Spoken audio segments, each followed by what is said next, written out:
used to stare at the sun a lot, but the more I tried staring at it, the less I could see it. And so, the harder and harder I tried to look at it, the darker it got. Until I couldn't see anymore. And I guess, I guess that says a lot about me.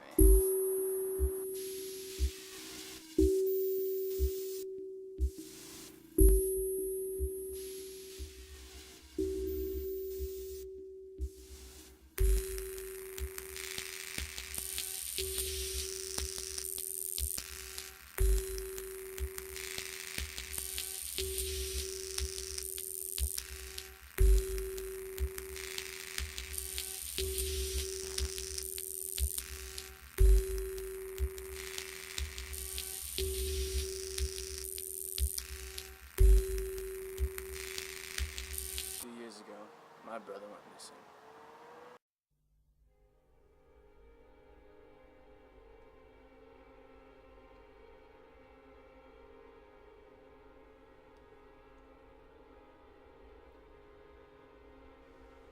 No one knows what it's like to be at sea, real or dream, until you crash.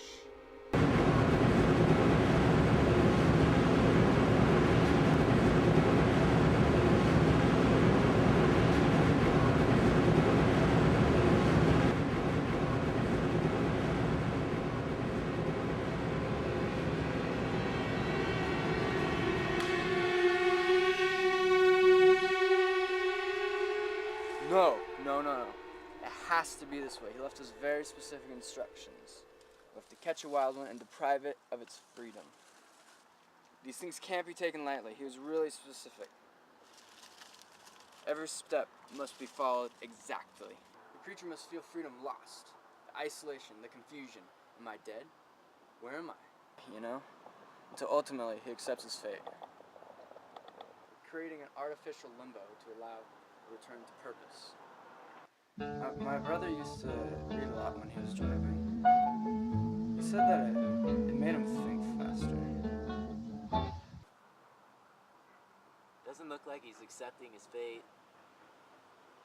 Looks like he's trying to chew his way through glass. That's just another step, man.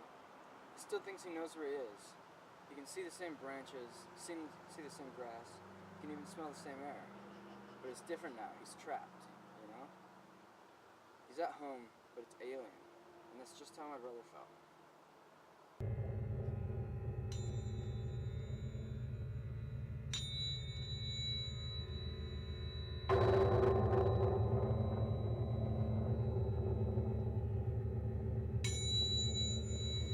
Freedom is descending.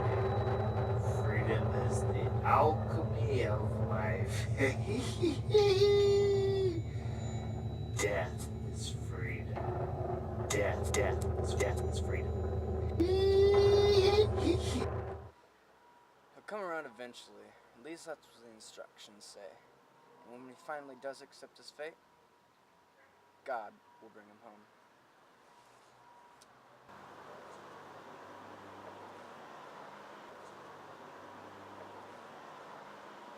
Who gave you these instructions? The man of the mountain, he knows all kinds of things. All kinds. Chelsea Hartley said she saw him bring a dead dog back to life once. Car ran over it. He walked up to it, put his hand behind his head, sprang up back to life on all fours, licking his face, you know? That old boy, they say he's been losing his sight because of all that drinking he's been doing, but you know, he says he's been seeing things the way they're meant to be seen.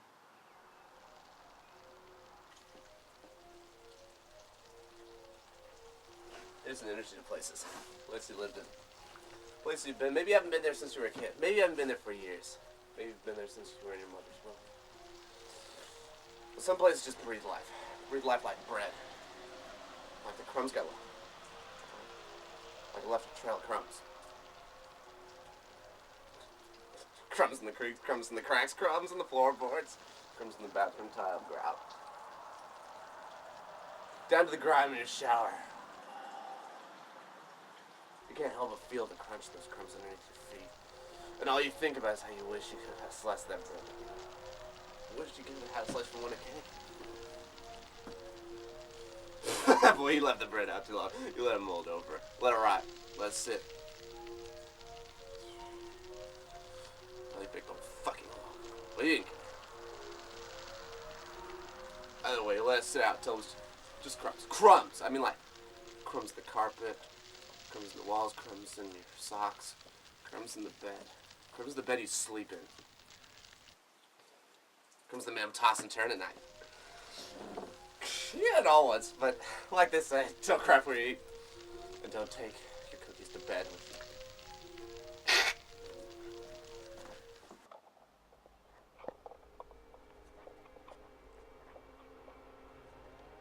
He's not really moving around anymore. He's just been kind of sitting there for the past hour. I guess that means it's time.